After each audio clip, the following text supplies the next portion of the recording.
Trail अब हाम्रो सपना चाहिँ महाकुलुङ फुड ट्रेल जो चाइनामा ग्रेट वाल छ भने महाकुलुङमा चाहिँ फुड ट्रेल र यो चाहिँ अझ हाम्रो गाउँपालिकामा चाहिँ महिनौँ यो सर्कल जस्तो बनाइसके पश्चात चाहिँ महिनौँ पर्यटकहरू चाहिँ यहीँ के त भुलाउने हामी चाहिँ यो छाराखण्डमा बसेर जो अन्तर्वार्ता गरिरहेका छौँ यहाँबाट चाहिँ जब चोलेम हुँदै हुरे भएर चाहिँ त्यहाँ जोडिने जुन त्यो डोबाटोसम्म जाँदाखेरि लगभग 27 किलोमिटरभन्दा कमको दूरी चाहिँ पर्दैन त्यो जुन उहाँले चाहिँ अहिले निर्माण गर्नुभएको पर्यटन पछि हो। यहाँ कतिपयको आपत्ति विपत्ति पनि छ, अब कोरोना नै बोकेर आउँछन् होइन भन्ने पनि छन्, तर त्यसरी मात्रै लिनु हुँदैन।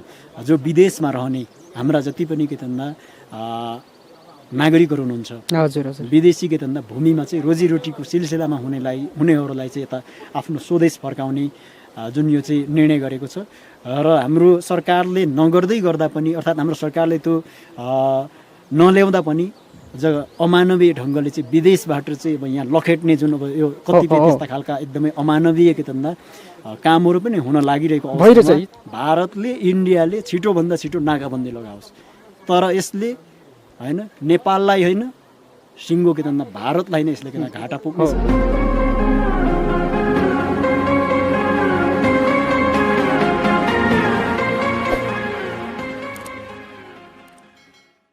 स्वागत छ सदस्य, विशेष गरी तपाईँलाई एकदमै धन्यवाद दिन्छु। यसरी एकदमै कष्टपूर्ण भए तापनि तपाईँले हाम्रो क्षेत्रको विकासको निम्ति खटिरहनु भएको छ।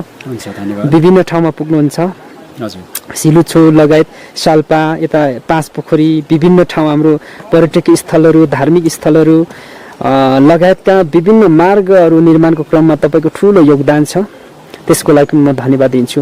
र आजको अनुगमन कस्तो हुँदैछ अध्यक्षज्यू? अब यहाँले अघि नै भनिसक्नु भएको छ कि हाम्रो यो चाहिँ पर्यटन विकास पूर्वाधार विराटनगर, हजुर, यो प्रदेश सरकारको मातहतमा रहेको पर्यटन विकास पूर्वाधार जो विराटनगरबाट रु 50 लाख बजेट विनियोजन भएको थियो।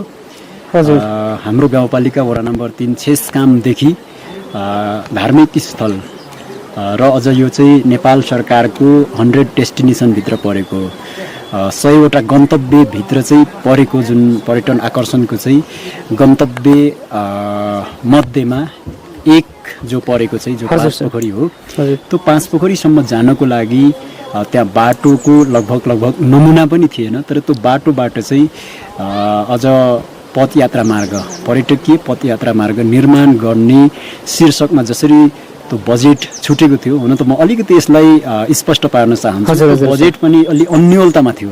त्यो बजेट जब एलोकेट गर्ने क्रममा पनि पोखरी भन्ने मात्रै थियो, तर त्यो पोखरी भन्ने बजेटलाई चाहिँ हामीले अझ अगाडि 5 थपेर 5 पोखरी शीर्षकमा हामीले यसलाई चाहिँ अझ कन्फर्म गरेर यसमा विशेष गरी अहिले जो निर्माण समितिका अध्यक्ष हुनुहुन्छ हाम्रो किशोर कुलु, उहाँ स्वयं आफै नै दौडधुप गर्नुभएको छ। कागजी प्रक्रियाका हिसाबले चाहिँ हाम्रो वडा नम्बर 3 को चाहिँ वडा अध्यक्ष, वडाका चाहिँ टिम अनि त्यसपछि गाउँपालिकाबाट म स्वयं आफैले चाहिँ 5 पोखरीको लागि भनेर हामीले चाहिँ यहाँबाट त्यो सिफारिस यहाँबाट बनाइदिने काम गऱ्यौँ। त्यही बोकेर चाहिँ उहाँहरू विराटनगर जानुभयो र त्यो विराटनगरबाट 5 पोखरी शीर्षकमै जब उहाँले चाहिँ यो बजेटको स्पष्टता पारेर चाहिँ ल्याउनु भयो र काम जो सुरु भएको यो चाहिँ लगभग लकडाउनको समयमा पनि काम हुँदै थियो, किनकि यो एकदमै भर्जिन के भन्दा होइन एरिया, यो चाहिँ एकदमै अर्ग्यानिक के भन्दा यो चाहिँ भूगोलमा यो काम गर्दै गर्दा खासै त्यस्तो अप्ठ्यारो हुँदैन भन्ने हिसाबले पनि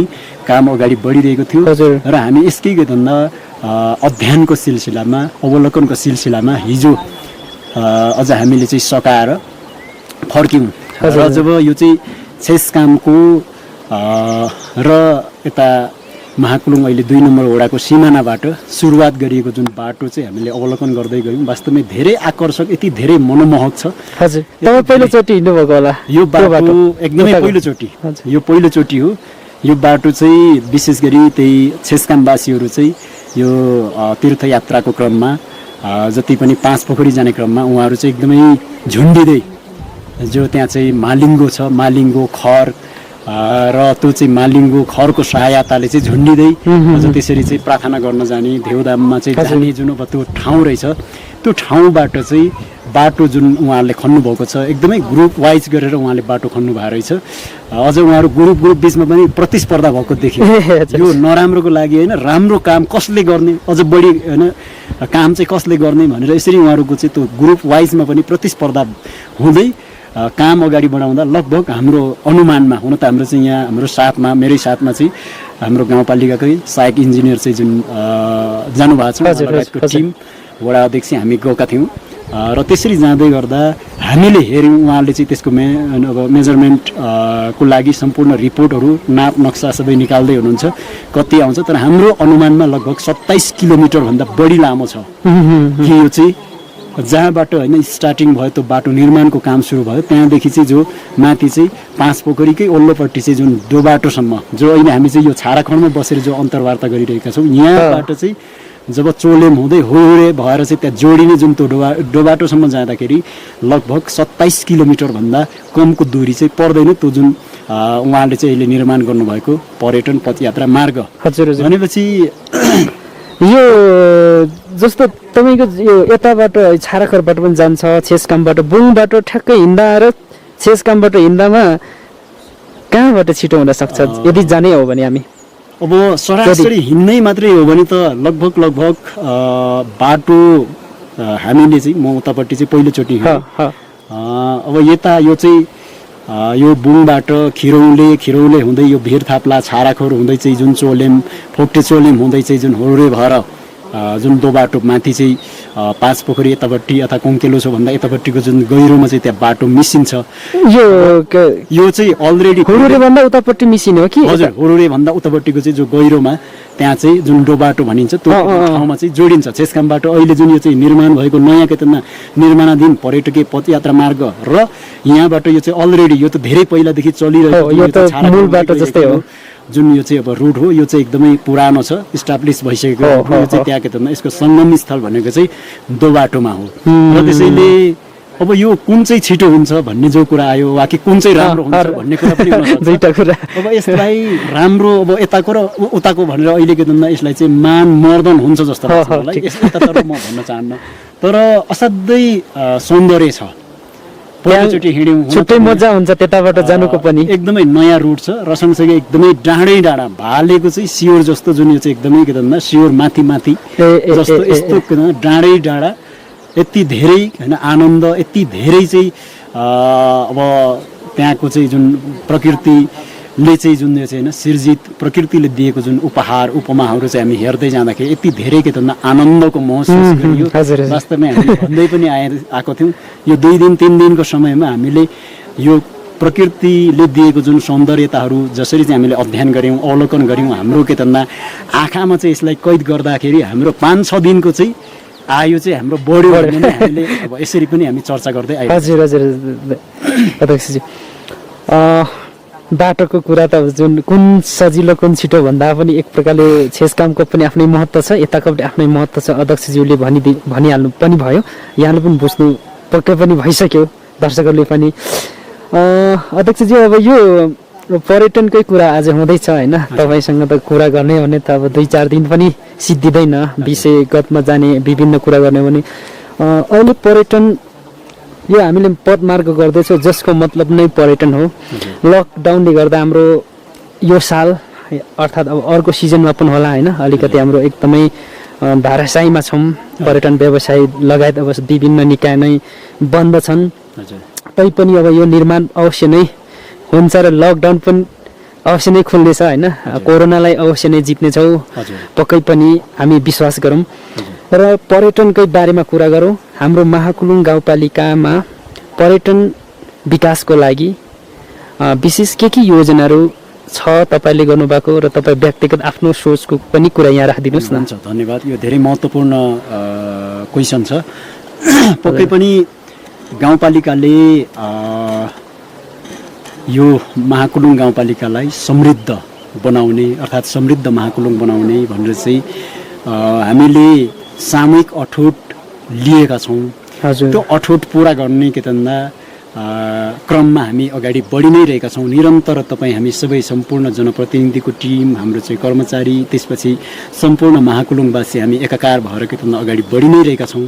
जस अन्तर्गत समृद्धताको चाहिँ आधारभित्र महाकुलुङमा जुन कृषि पशुपन्छी र यसै गरी जुन यो चाहिँ पर्यटन भनेर हामीले भन्दै आएका थियौँ, यहाँको जलस्रोत, जमिन, यहाँको जनशक्ति जुन सबै यहाँ जोडिन्छन्, जस अन्तर्गत अझ हामीले यहाँ चाहिँ आधारभूत तत्कालीन हाम्रो के त आवश्यकता अर्थात् तत्काल हामीले चाहिँ पहल कदमी लिनुपर्ने योजनाका चाहिँ पाटोहरू के हुन् भन्ने सन्दर्भमा हामीले चाहिँ यसलाई क्यालकुलेसन गऱ्यौँ, यसको क्याटेगोराइज गरेर चाहिँ हामीले पहिलो नम्बरमा महाकुलुङमा हामीले चाहिँ यहाँको पहिलो आवश्यकता भनेको सडक हो भनेर हामीले सडकलाई जोड दियौँ पहिलो नम्बरमा।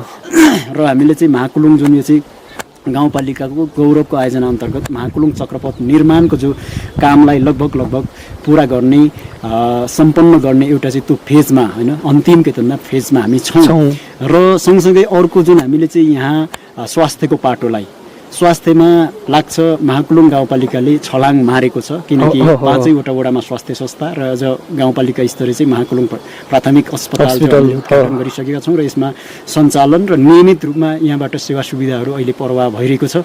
र त्यसैले स्वास्थ्यको पाटो अर्को जुन यहाँ चाहिँ शिक्षामा हामीले जुन यो चाहिँ हाम्रो गाउँपालिकाभित्र अझ शैक्षिक गुणस्तर कसरी वृद्धि गर्ने भन्नेतर्फ निकै ठुलो हाम्रो ध्यान छ र त्यही अनुसार हामीले जोड पनि गरेका छौँ।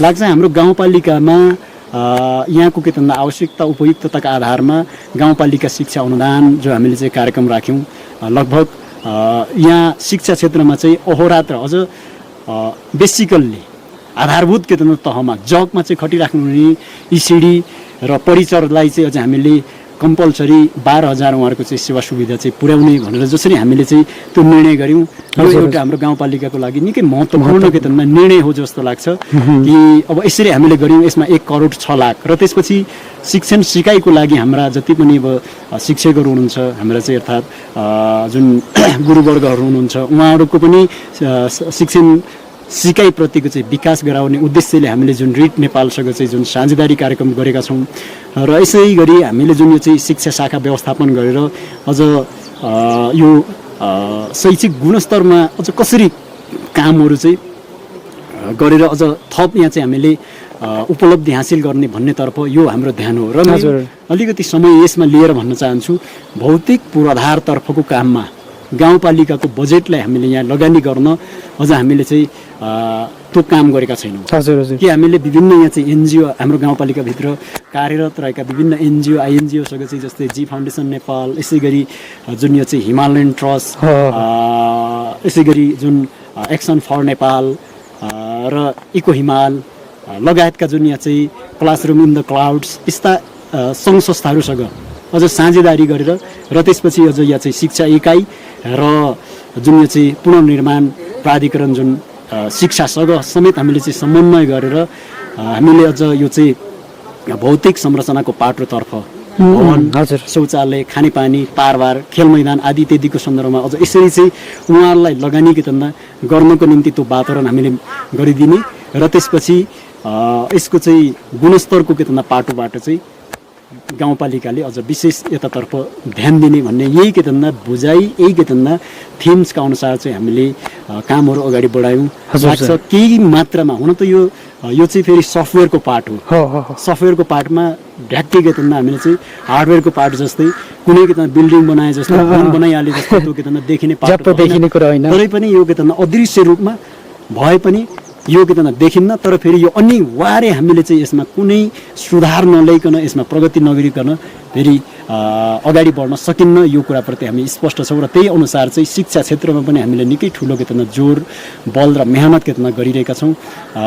केही मात्रामा सामान्य यहाँ चाहिँ के भन्दा अब सुदृढका चाहिँ केही के भन्दा सिम्टमहरू, केही के भन्दा सिनारीहरू चाहिँ हामीले देख्दैछौँ। यो के भन्दा एउटा खुसीकै पाटो छ। त्यसै गरी यो चाहिँ शिक्षाको पाटो र अर्को सुरक्षामा हाम्रो चाहिँ गाउँपालिकामा अन्तर्गत जुन 5वटा वडा मध्येमा तत्काल हामीसँग चाहिँ एउटा मात्रै छेस्काम प्रहरी चौकी थियो, तर हाम्रै नेतृत्वमा जुन यहाँ चाहिँ बुङमा पनि हामीले 15 जनाको जो दरबन्दीको चाहिँ जुन चौकीको चाहिँ स्थापना गर्ने काम भएको छ। अब अहिले यो सञ्चालनको प्रक्रियामा अर्थात् त्यहाँबाट उहाँले चाहिँ आफ्नो कामकाज निरन्तर रूपमा त्यहाँबाट सेवा प्रवाह गरिराख्नु भएको छ।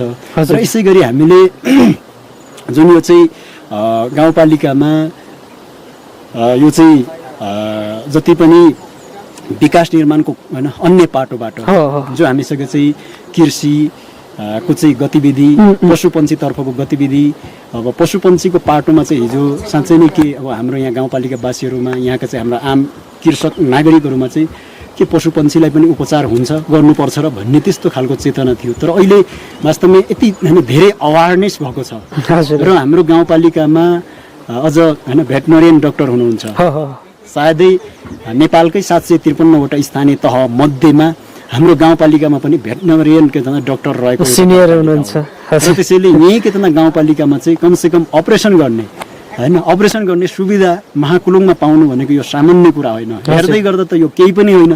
तरै पनि हिजो हामी कुन स्थितिमा थियौँ, अहिले हामी कुन होइन अवस्थामा आइपुगेका छौँ, यसलाई हेर्ने हो भने वास्तवमा यो हाम्रो जुन कोसिस हाम्रो प्रयत्न हामीले अब जारी राखेका छौँ।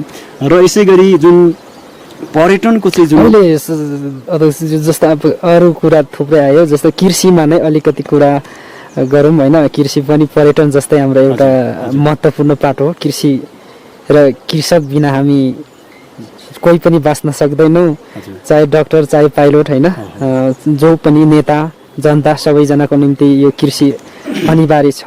त्यसकारण अलिकति यो पर्यटनको कुरा गर्दा गर्दै भए पनि म तपाईँलाई कृषिमा विशेष योजनाहरू होइन कृषि विकासको लागि के भयो अब के छ?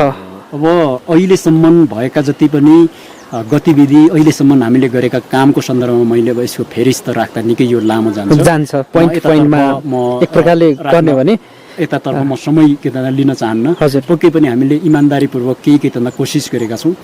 जो यहाँ चाहिँ पकेट सञ्चालन, ब्लक सञ्चालन र यता चाहिँ अझ हामीले गाउँपालिका स्वयं आफैले पनि विषयगत शाखा हाम्रो चाहिँ कृषि शाखाबाट पशुपन्छी सेवा शाखाबाट सञ्चालन भएका कृषकलाई चाहिँ प्रत्यक्ष रूपमा जुन यहाँ चाहिँ अझ जुन यो प्रत्यक्ष रूपमा उहाँलाई चाहिँ अझ लाभ पुग्ने जुन ती कार्यक्रमहरू हामीले सञ्चालन गरेका नै छौँ। धेरैजना अहिले तत्काललाई म अलिकति जोड्न चाहन्छु। तत्काल अहिले चाहिँ हाम्रो एउटा च्यालेन्जिङको विषय जस्तै हामीले गाउँपालिकालाई चाहिँ अर्ग्यानिक गाउँपालिका, विषादी रहित गाउँपालिका, जो यहाँ चाहिँ युरिया, डिएपी, पोटास यो चाहिँ हामी जब यो स्थानीय सरकारको नेतृत्वमा आउने बित्तिकै हामीले चाहिँ अझ यो चाहिँ कार्यपालिकाको बैठकबाट गाउँसभाबाट समेत हामीले चाहिँ अनुमोदन गरिसकेका छौँ कि विषादी यहाँ प्रतिबन्ध गर्ने निर्णय र त्यसपछि अन्य जति पनि हाम्रो चाहिँ यहाँ गाउँपालिकाभित्र चाहिँ कृषि क्षेत्रमा काम गर्दै गर्ने सङ्घ संस्थाहरूलाई समेत हामीले चाहिँ अझ यो अब उहाँलाई सर्कुलर गरेका छौँ र उहाँहरू मार्फत पनि यो भइरहेको छैन। र यसरी हामीले निर्णय गरिसकेको अवस्थामा अहिले तत्काललाई चाहिँ जुन यहाँ चाहिँ एउटा फौजी किरा, अमेरिकन फौजी किरा जुन यहाँ चाहिँ व्याप्त भइरहेको छ, यसले चाहिँ अझ मकै, आलु लगायतका जति पनि कृषकहरूले चाहिँ आफ्नो श्रम परिश्रमले चाहिँ यहाँ जुन लगाउनु भएको बाली नाली चाहिँ क्षति पुर्याउने, हानि नोक्सानी पुर्याउने जुन अवस्था देखिएकोले अस्ति हामी 13औं गाउँ कार्यपालिकाको बैठक बस्यौँ र त्यही 13औं गाउँ कार्यपालिकाको बैठकबाट अब त्यो चाहिँ जैविक विषादीले मात्रै त्यो फौजी किरालाई नियन्त्रण गर्न सक्ने स्थिति रहन्न। त्यो हुँदा अझ हामीले चाहिँ रासायनिक विषादी नै प्रयोग गर्नुपर्ने जुन बाध्यता रहेको हुँदाखेरि हामीले त्यसलाई फुकुवा गरेका छौँ। यसको मतलब डिएपी, पोटास र युरियालाई यहाँ ल्याउने चाहिँ होइन कि जो अमेरिकन फौजी किरालाई चाहिँ नियन्त्रण गर्नको लागि हामीले चाहिँ अझ यहाँ जुन यो चाहिँ रासायनिक विषादी चाहिँ ल्याएर त्यो नियन्त्रण गर्ने भनेर हामीले त्यो निर्णय गरेका छौँ। एउटा बाटो र अर्को जस्तै अब हामी के गर्छौँ, कसरी अगाडि बढ्छौँ, यतातर्फ के कार्यक्रम छ भन्ने जो कुरा आएको छ, यसमा चाहिँ हामीले हाम्रो त्यही कार्यपालिकाको बैठकमा महत्त्वपूर्ण निर्णयहरूमध्ये एउटा निर्णय चाहिँ हामीले के गरेका छौँ भने अब बाँझो जमिनको अवस्था यो चाहिँ हामीले यहाँ चाहिँ बाँझो जमिनको चाहिँ डाटा सङ्कलन गर्ने भनेर हामीले चाहिँ यो निर्णय गरेका छौँ। हाम्रो उद्देश्य चाहिँ के हो भन्नुहुन्छ नि, अब हामी नयाँ आर्थिक वर्ष निर्माणको प्रक्रियातिर छौँ र अर्को चाहिँ जुन यो पुरानो अहिले हाल होइन चालुमा रहेको आर्थिक वर्ष यसलाई चाहिँ क्लोजिङ गर्ने र नयाँ आर्थिक वर्ष निर्माण गर्दै गर्दा हामीले के गर्न खोजेका छौँ, हामीले के गर्न सोचेका छौँ भने अब जुन यो चाहिँ कोभिड-19 होइन कोरोना भाइरसको कारणले जसरी चाहिँ हाम्रो मानव जाति मानव समुदाय चाहिँ आक्रान्त भइरहेको अवस्थामा अब हामी चाहिँ माटोतर्फ फर्किनुपर्छ, माटोमा चाहिँ हामी जोडिनुपर्छ भन्ने हाम्रो यो योजना हो। हुन त यहाँ म अलिकति थोरै चर्चा पनि गर्न चाहन्छु हजुर। कि हामीले कृषकलाई अहिलेसम्म हेर्ने कृषकलाई के भन्दा गर्ने व्यवहार वास्तवमै फरक छ। हो जो के भन्दा आफ्नो 10 नौरा खाएर श्रम गर्छ, मेहनत गर्छ, परिश्रम गर्छ, उसलाई सम्मानको सट्टा उसलाई अपमान गर्ने जुन यो चाहिँ घटिया हाम्रो अहिलेसम्मको के भन्दा दृष्टिकोण, हाम्रो के भन्दा यो चाहिँ कल्चर छ, वास्तवमा यो चाहिँ घटिया हो, हो। हो। यसले गर्दा के भन्दा अगाडि बढ्न सकिँदैन। हाम्रो प्राण नै के भन्दा हैन माटोमा छ, yes। किसानमा छ, कृषकमा छ, र त्यसैले कृषक नभए हामी कोही पनि हुँदैनौँ। हो त्यही भएको हुनाले कृषकलाई सम्मान गर्नुपर्छ। कमसेकम हामीले उहाँलाई त्यो ढङ्गको अपमानपूर्ण के भन्दा व्यवहार गर्नु हुँदैन भन्ने के भन्दा बुझाइ हामीसँग स्पष्ट छ। र यही अनुरूप हामीले चाहिँ जुन यो यसपालि जो डाटा सङ्कलन यो चाहिँ वडा मार्फत हामी गर्छौँ, वडा मार्फत यो डाटा सबै लागत यसको सङ्कलन गरिसके पश्चात अवस्था हाम्रो के हो भन्ने कुरा अब हामी यसलाई निर्केवल गर्छौँ। निर्केवल गरिसकेपछि अब आउने जुन यो चाहिँ नयाँ आर्थिक वर्षमा अब हामी कहाँ केन्द्रित हुन्छौँ त भन्ने सन्दर्भमा आधुनिक अब हामी कृषि र यो स्वरोजगार एक प्रकारले त्यसको लागि होइन कृषकलाई कृषि क्षेत्रबाट नै अब युवाहरूलाई स्वरोजगारी बनाउनको निमित्त हजुर। त्यस्तो प्याकेजमा योजनाहरू छ कि छैन? अब हामी बनाउँछौँ। हजुर किनकि अब हामीले